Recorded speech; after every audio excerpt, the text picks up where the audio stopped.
Right into this. So I know I did a video after uh, this draft that everybody else experienced that we as Knicks fans didn't experience.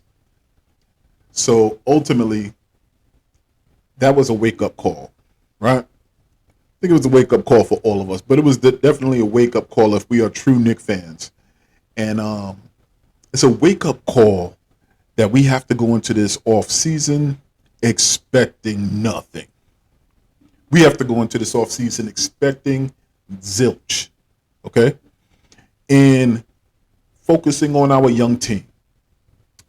Focusing on our young team. So that's what we're going to do in this video, right? We're going to cover a couple of things. A, we want to talk about what this season is going to look like if we make no major moves. We're going to talk about the fact that Leon Rose basically tried to prepare us for the possibility that we're not going to be able to make any major moves. We're going to talk about that. We're also going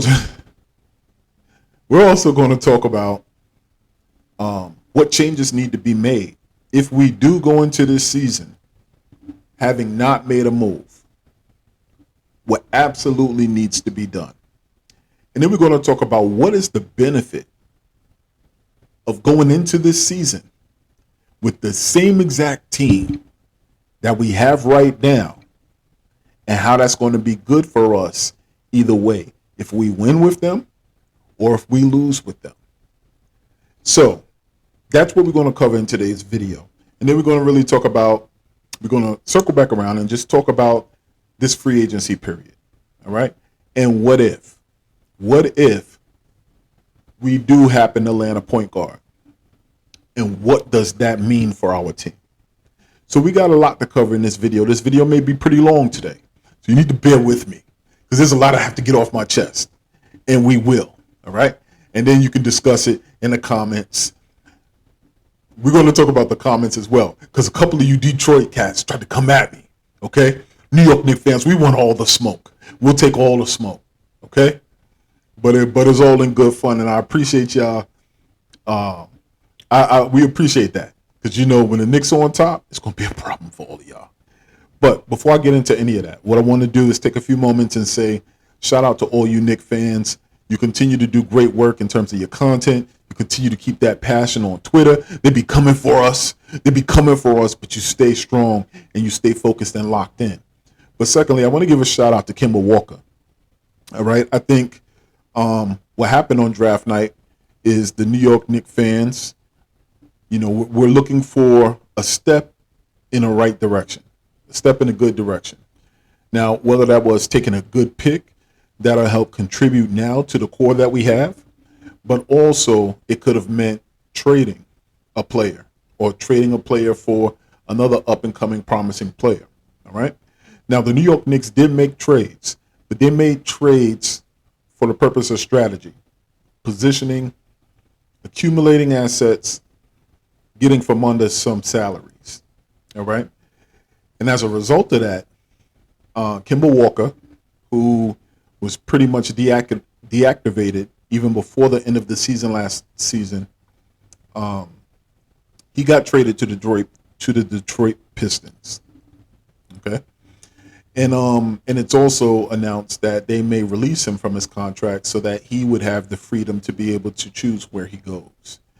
But in the angst that New York Knicks fans experienced by not making any significant moves on draft night, I think what was lost was the fact that Kemba Walker got traded, and when we picked him up at the beginning of last season, we really felt like, man, we're playing with house money, because he happened to be let out of his contract a little bit early. The New York Knicks were able to sign him and pick him up right after we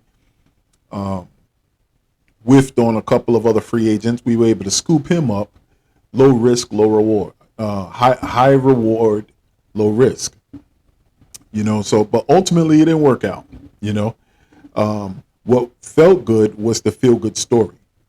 When he was able to come back to the Garden, the team that he loved, play before his family, the city that he loved, his home city, he really didn't waste a moment to talk about how much he loved New York, how much he loved New York Knicks, and how proud he felt to wear it on his chest. And I think that's important. The next closest people that we have who share that same sentiment is Obi, and Taj. So to be able to be from the city and to get that love from the city, to be able to return, which is your lifelong dream, playing in the league at the highest level, it was good to see. But we almost knew that it was a lot. It's a lot. There was a lot of pressure on the player. It's a lot of humility that Kemba Walker absorbed by not playing, by being benched. When he sat, he never complained publicly. He never downplayed the coaching staff. He always seemed to be supportive of his teammates during that time. And as much as it was playing out in the media, and media tried to make it a thing, Kemba Walker refused to do it. He refused to do it. And there's a lot to be said about that because I think he understood that there is already the negative narrative that's surrounding the organization. So his approach, he would have done it with any team because he's a professional. But particularly for him to do that with the New York Knicks, knowing that we are already battling negative connotations that are placed on the team, negative stereotypes, and this aura that you don't want to play in New York. It's always drama, and then it never ends well. He took the high road. And later on, he requested to be allowed to work out on his own and start preparing for the following season. So I really wanted to take a few moments and wish Kemba Walker the best. I want to wish him the best of health. I want to wish him renewed success. And I want to wish him great luck in finding a role that he can thrive in that'll extend his career to however long he wants to have it. But I just think in our excitement and in our depression and not having made a move, what gets lost is the fact that lives are being changed. Kemba Walker's moving on from the organization, which means he has to move his family, himself, whatever the setup was. I don't know if his whole family was here, but he's on the move again.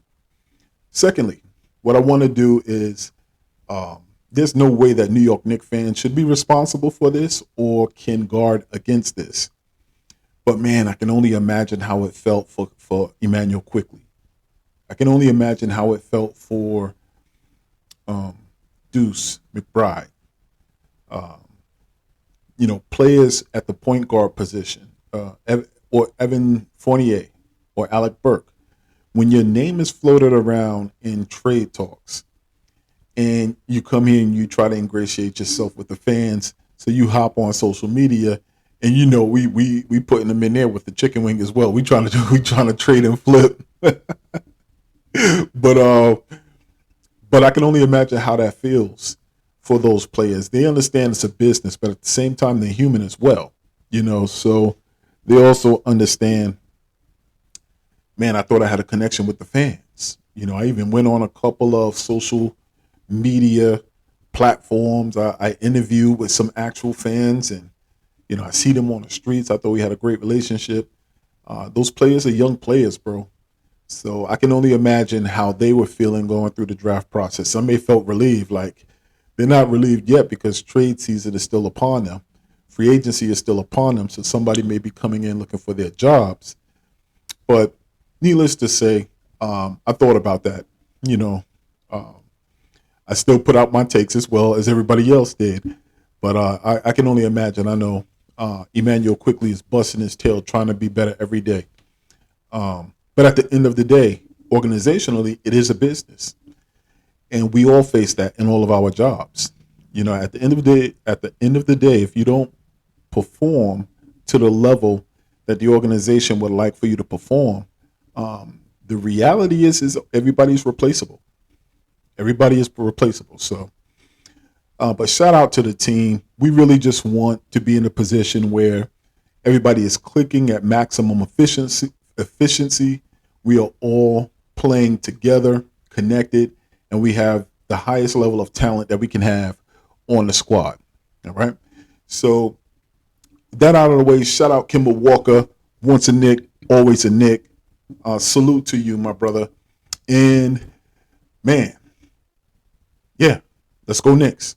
So jumping into Leon Rose's statement. I know I'm late on this, right? I know I'm late on this. But this is ultimately what it is. Leon put that statement out. He copied and pasted from previous statements. It was very general, but it was also very clear if you read between the lines. And New York Knicks fans, we're good at reading between the lines and making up our own interpretation of whatever the statement is. I'm going to do that as well, okay? I'm going to do that right now. Ultimately, Leon was telling us a few things. First, Leon Rose was setting us up for the worst case scenario so that if a good scenario outcome happens, then, all right, he's a hero. But if it doesn't, then I was letting you know ultimately what the expectation is. And the expectation are as follows. Apologize for that. First, he talked about picking up where we left off at last season and building on that momentum. All right. And that includes, we're left to our own devices to determine what that would include. We would assume that what that means is the outcome for Emmanuel Quickly, Obi Toppin, having them get more minutes of playing time, even Jericho, having him get more minutes. We were able to see what would happen, when those players played against other veteran players, right? Didn't have to worry about getting pulled in terms of their contributions to the game.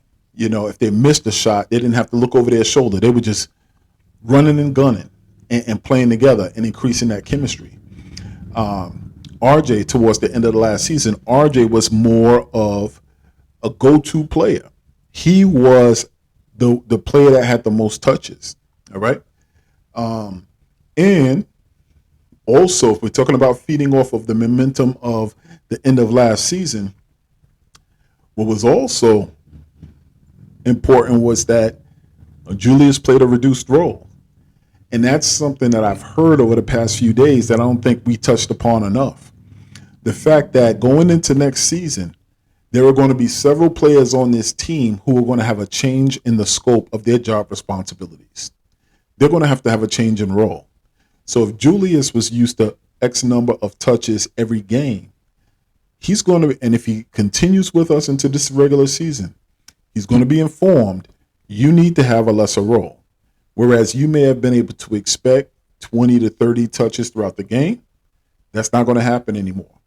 You're going to be down to maybe 15 to 20 touches a game. All right, we're going to have to increase RJ's touches. We're going to have to get a certain number of players who get X amount of touches throughout the game. So that's going to happen. Next, Cam, although it was a brief stint, and I'm going to get into that as well. Maybe that means Cam gets a little bit more burn. All right. We're always looking around for, the ideal small forward. We have the ideal small forward on the team, and there's a lot of argument where we go and we talk about who likes him. All right. Does Tibbs like him? Listen, you don't have to like the tools that you have in the office, but you have to use them until we get something different. Okay. So needless to say, when we talk about Leon's statement, it can be frustrating. All right. I think it's good that we don't hear from Leon, that because when you come out and if he would have come out and talk about, I have my eyes on this young kid and we're going to make a move in the draft and we're going to really turn this thing around. And then he whiffed on getting a Jaden Ivey, as we did, even though he really made the effort. He really put forth a a valiant effort to get that young kid. And that's verified by multiple sources on the Detroit side, on the NBA side, and even, through New York Knicks rumors and writers. He really put forth that effort to get that young man. But sometimes it just doesn't work out. Now, what would have been said had he went out and boasted that we would make a move like Dolan did maybe a few years back and ultimately we come up short? They would have had everything to play with. So the fact that our front office stays quiet, I'm not mad at it, all right? But they heard all the murmuring. They heard the frustration, and the media enhanced it, absolutely enhanced it, as they always do. So he felt compelled to put out a statement. He probably didn't feel compelled. He was just good money. Somebody told him, you need to put out a statement because the fans are going crazy.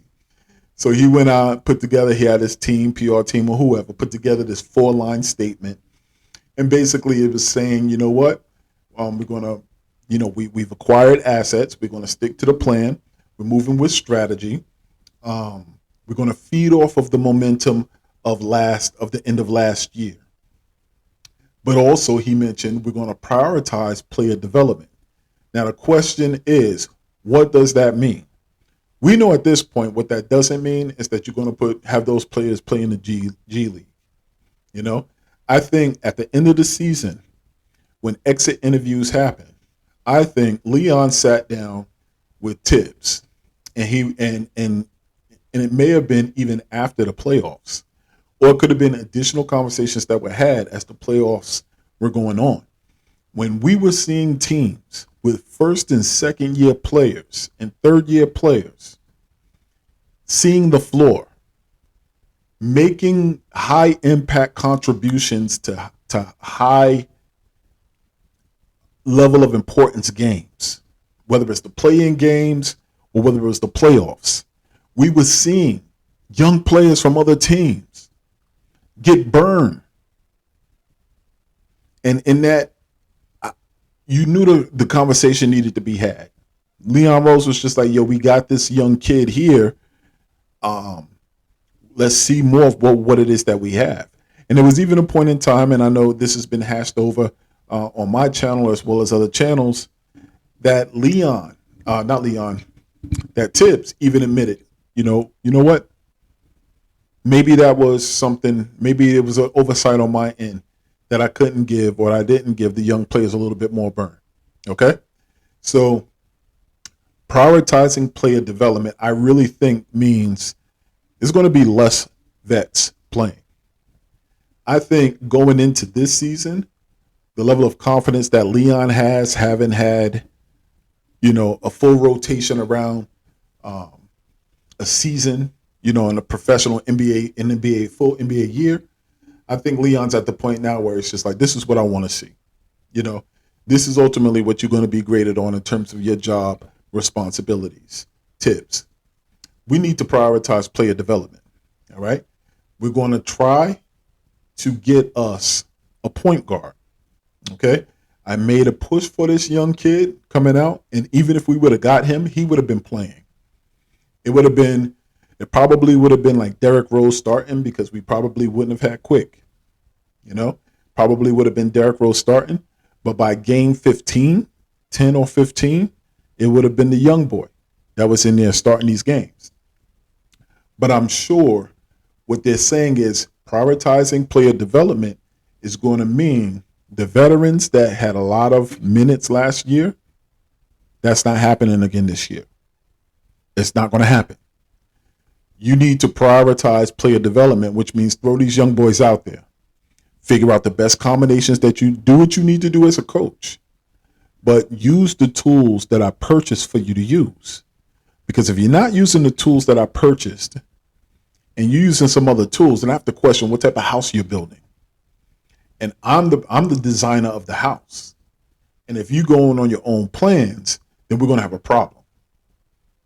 So I don't know for a fact, but I can make this assessment with confidence that prioritizing of player development means those young boys that balled out when they had the leashes loosened or taken off of them, the harnesses removed at the end of last season, yeah, front office wants to see them because they could have been the engine to our car that led us to the playoffs and maybe won us a game or two more than we won the last time we were in the playoffs.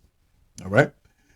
Now, I have to admit when I am wrong as well, because I'm a Tibbs defender.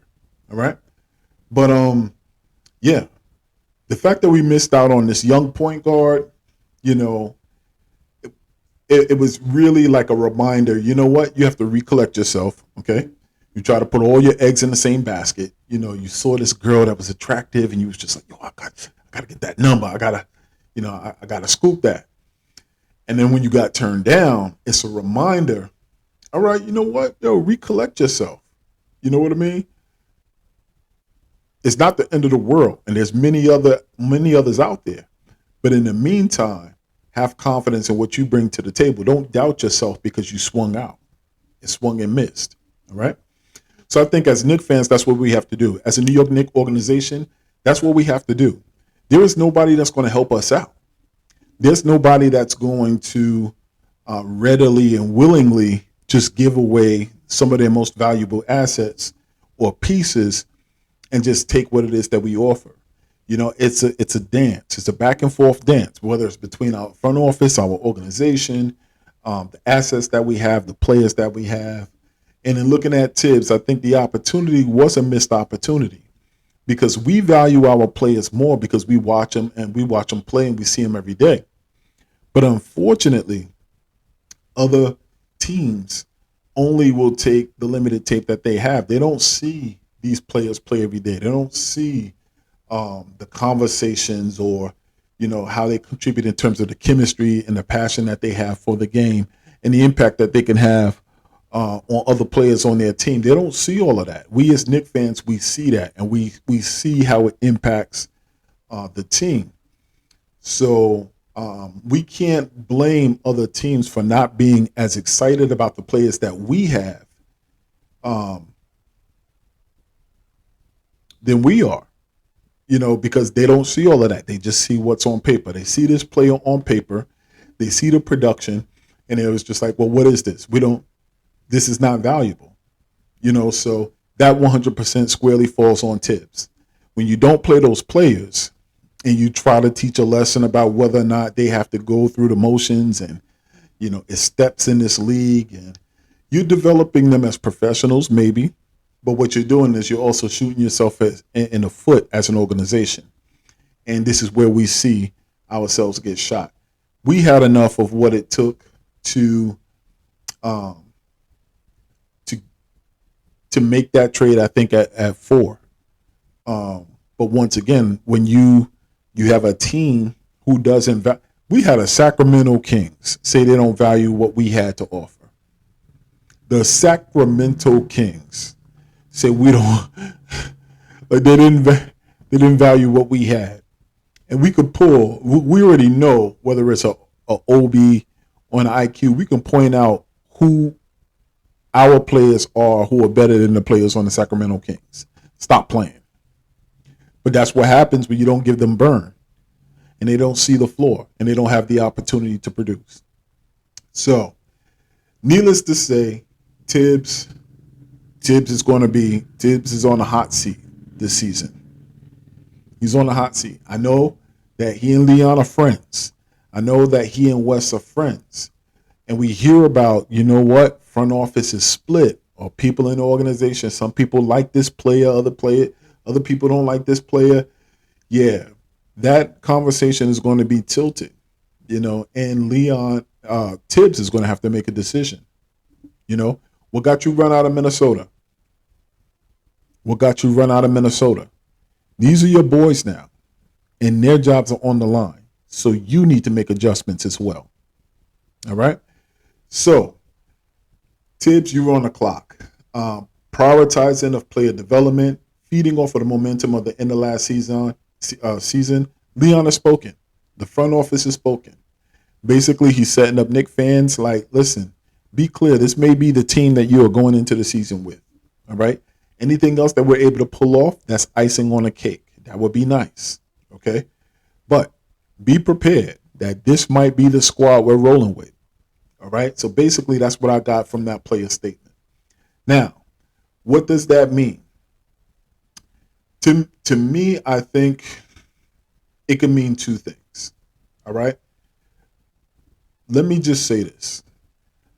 I think for free agency, when July 1st hits, I think we're going after a point guard. All right. So we're going after a point guard. Now, many of us have seen vast improvement in Emmanuel Quickly at the point guard position. All right. I will be the first to personally say in that final stretch of the end of the season, yeah, Emmanuel Quickly was impressive. He seemed more comfortable. He seemed to be playing the point guard's position much faster. And what I mean by that is he already has speed. There were many cases where he looked just like John Wall, prime John Wall, prime De'Aaron Fox, where he's in the middle of the floor going out of speed faster than everybody else, and he was seeing the plays develop ahead of time. So that meant knowing where Obi would be before Obi got there, knowing where Fournier would be before Fournier got there. And we saw the outcome of a point guard who was playing at that level of speed with confidence. All right. Fournier started to become automatic at the 3-point shot, at the 3-point line, breaking records. Obi Toppin was getting easy leak outs, easy fast breaks, easy finishes at the rim, easy dunks. Okay. Few times Mitch catching lobs. All right. That's what happens when you're playing with a point guard who's beginning to see the floor much more clearly and much more quickly. No pun intended. All right. But what ultimately we'll be looking at is if we are going for a point guard, we're saying that Emmanuel Quickly is not the answer at point guard. All right. Now, the two names that are out there in terms of free agency that we're looking at is, free agency, Jalen Brunson, and then the possibility for a point guard through a trade, and that would be DeJounte Murray. All right. Now, are any of those 2 point guards better than our option that we currently have, Emmanuel Quickly? Yes. All right. What I was able to do was I was able to look at a couple of clips, some highlights of Emmanuel Quickly. The pros for Emmanuel Quickly is that he is proficient at the 3-point line. He will pull up and he'll blast from anywhere. Doesn't matter the range. And he's an absolute 3-point threat. Okay. He also has a phenomenal float game. So that mid-range game is an absolute threat and a 100% requirement for any point guard. All right. Every point guard needs a floater. So he has that. And he has speed. So he has speed. He's a 3-point threat and he has a mid-range float game. Okay.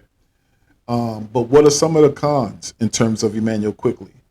He just doesn't seem to be able to have the strength, the handle, and the ability to be able to get to the basket on a regular basis.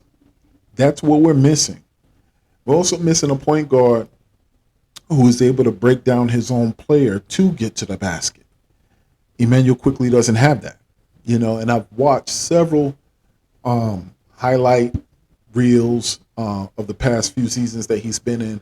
That's just something that's not innately part of his game. All right. Now, when we're looking at a player such as Jalen Brunson, we've been able to see him with that in this past playoffs this year.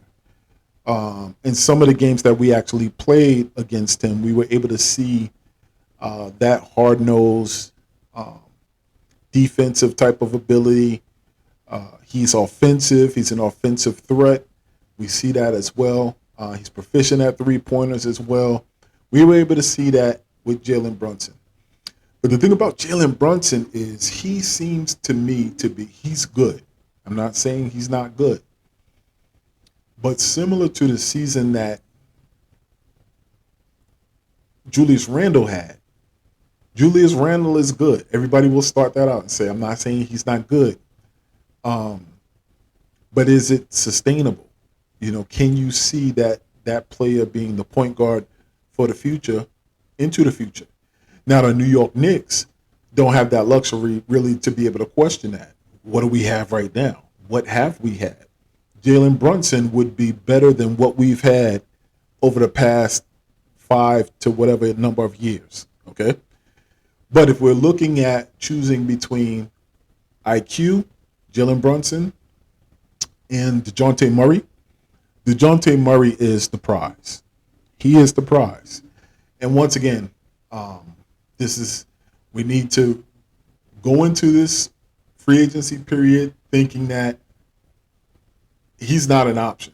You know what I mean? Like, we're going with what we have. IQ is our point guard. Unless it becomes a reality, then we can go through all of the, man, this is how it works.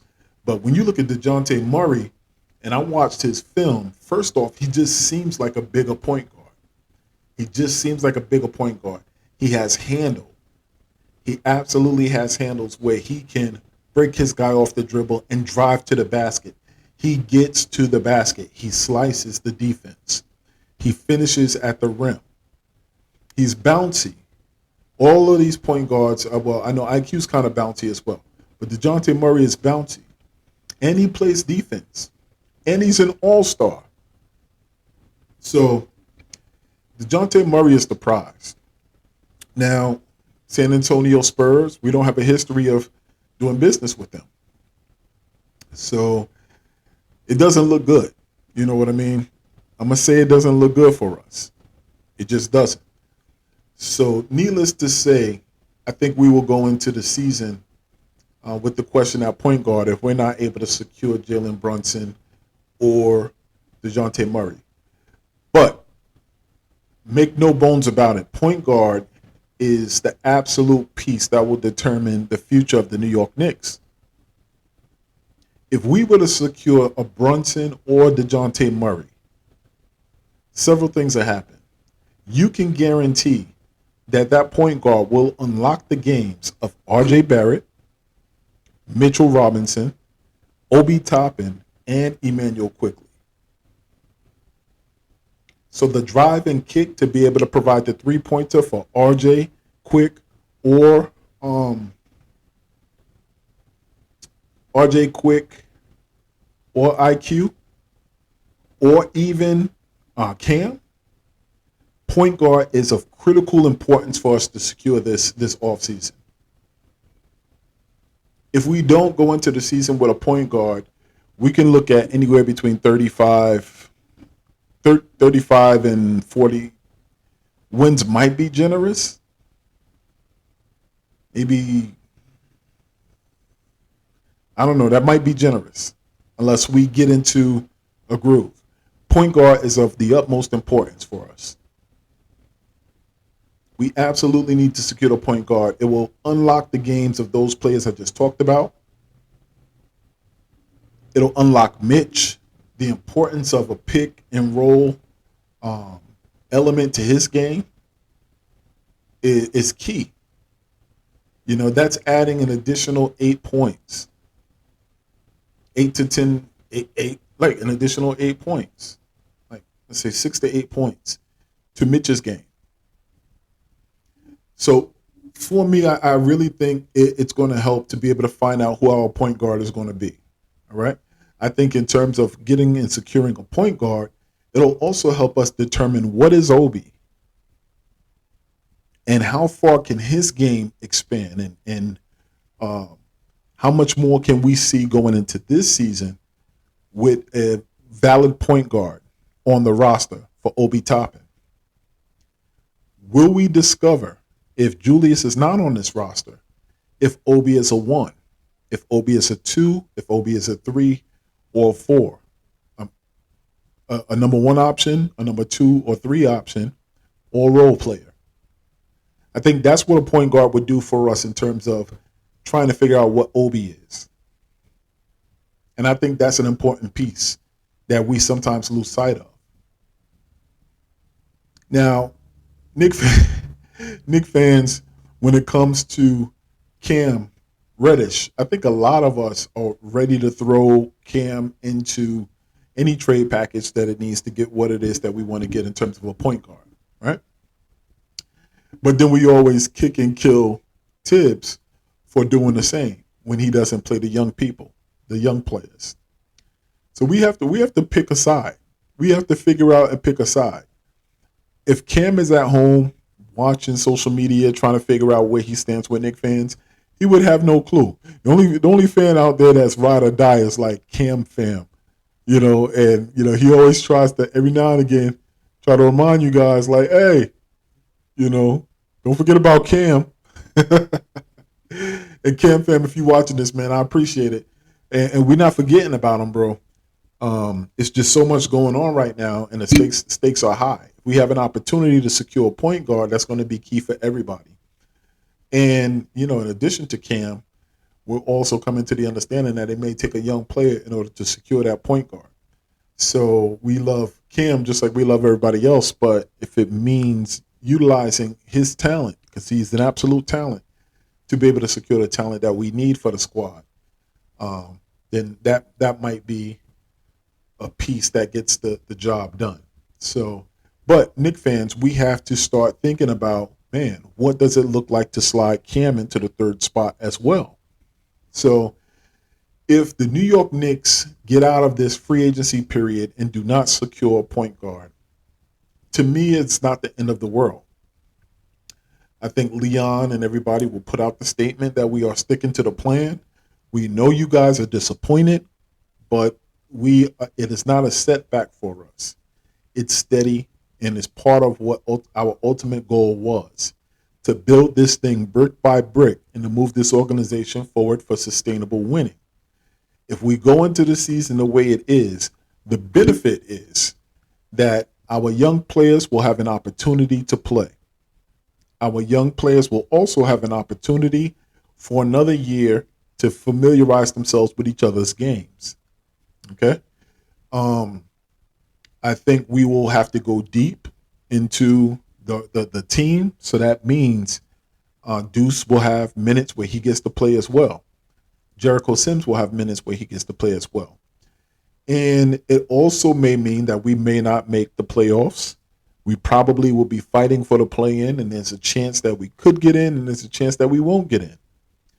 But it will also mean that we still have our own picks, and that we would still have the picks that we've acquired this past draft and in the past. And that would be fruitful because next year's draft in 2023 will be one of the deepest drafts in years. Okay? And that is something that, we don't want to kick the can down the road. New York Knicks fans don't want to hear that. We want to see progress already. We don't want to always be looking forward to the playoffs. We're tired of waiting for next year. We understand that. But the draft that's coming up next year, from probably 1 to about 15, is deep. And just to kind of give you an idea of some of the picks. So some of the comparables, I'm going to say the first name and try to pronounce the last name because some of them are a little bit more difficult. So the player that they have going number 1, they're saying his NBA comp is Kristaps Porzingis plus. And that is Victor Wembanyama. Victor Wembanyama. And he's a center from France. We ain't taking no more French players, so get that out of your head. It's a center from France, Victor Wembanyama, and they're calling him Kristaps plus. Okay? Number 2, who they're projecting is a point guard from League Ignite. And his name is Scoot Henderson. And they're saying his NBA comp is prime Russell Westbrook. Prime Russell Westbrook. Okay? Number 3 is a player by the name of Nick Smith. He's a shooting guard. And they're saying his NBA comp is Gilbert Arenas.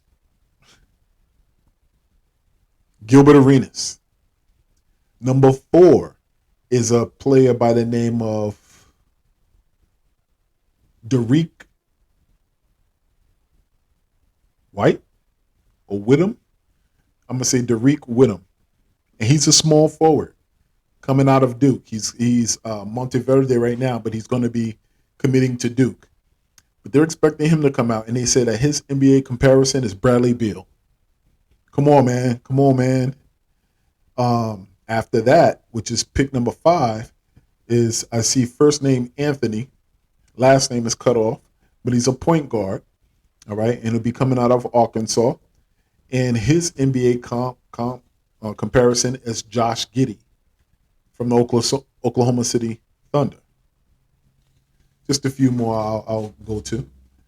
So, pick number 6, Cameron White, and he's a small forward, and his NBA comparison is DeMar DeRozan. DeMar DeRozan. Okay. So, and there's others like further down, someone is compared to Jason Richardson. There's another person compared to John Collins. There's a person down here compared to Kevin Knox. We had to make that mistake again. Richard Jefferson, Drew Holiday, and I'm going into the teens now. Jared Allen, Paul George. So, Knicks fans, we have to be confident. We have to be confident in the build. You know, if you look at our roster and you talk about talent on the team and promise, ability, cohesion, yes, we check off the boxes for all of that. So you can't really get mad if we go back into the season with that. It's just that we want to finally be one of the teams that is talked about for having made a good move, having made brilliant strategic moves that's produced productive outcomes. We want to be talked about as a team on the up and coming. And we're not getting that. So, front office, if you're listening, you can't be mad at us. All right. We're not being impatient. What we're being impatient about is the fact that we just want to be viewed as a team moving in the right direction, team with talented players that are set to dominate the league for a number of years. We want respect. That's all that it is. We just want respect. We want respect from the media and the writers. We want respect from other fan bases. We want respect from other teams. And we want respect from other players for the players that we have on our squad. That's what it boils down to. You know, we ride or die with our team. So if nothing else, players in the NBA know that Knicks fans are gonna support their team. We just want respect. So hopefully our front office can help us secure that with whatever moves we make in the free agency period. Okay? Hopefully that's going to be coming up. We just got to keep our heads. It's been crazy. The draft was completely crazy. Hopefully free agency works out better for us. But if it doesn't, we can rest assured that we can now focus and see Deuce get some playing time. Emmanuel quickly get some playing time. We'll have a healthier Derrick Rose to come back and lead that second unit, and hopefully he'll bring what he was bringing in terms of that reliable scoring off of the bench. That set that second unit up for success and helped us win in that winning season. Hopefully, if Julius comes back, it's a clean slate, but in a reduced role, an adjusted role, and that he accepts that and he thrives in that role. And man, the answers could be right under our noses. All right. So I apologize. There's a lot of information, but listen, we just got to keep our heads up. You know, hopefully we can secure a point guard, and that changes everything. And then I will have much more energy. I would be cleanly excited and hyped up about that as well. But once again, I love our squad, man. I really enjoyed. I saw somebody say this on Twitter as well, and I agree, and I share the same sentiment. Man, I miss seeing a team play. I go back on League Pass and watch old games. I done watched those final games of IQ and Obi a few times already. I've actually went back to watch the season in which we made the playoffs, the bubble season, but that became frustrating because I'm like, damn, look at how we were playing and how we played last season. So I had to stop that as well. But love watching this team play. I love the story, the behind the scenes story of these players. And I love the fact that they allow us to see what their lives look like through the social media. So I just hope that I just hope we just hope for better days. We just hope for better days. But we got to stick with them, and hopefully we can turn this thing around. So once again, I want to thank you guys for supporting. A quick reminder, if you like this video and you like this content, please like and subscribe. It helps out with the algorithm. Sheer Brilliance Podcast. Let's go Knicks. And keep this in mind. The same thing applies to life as applies to our team. There's no struggle. There's no progress. Let's get it. Follow me on Twitter. Vibe with me on Twitter at Sheer Brilliance. Also follow me on YouTube. I'm going to stay trying to put some good content out there. Love other teams. Other teams been coming for me. Detroit Pistons, they tried to say I jumped the gun on Ivy. I don't care. They tried to say that their team's going to come up. We better look out. Well, you know where to find us. Knicks fans are going to take over your building too. All right? Folks, have a great day. Sheer Brilliance. I'm out. Peace.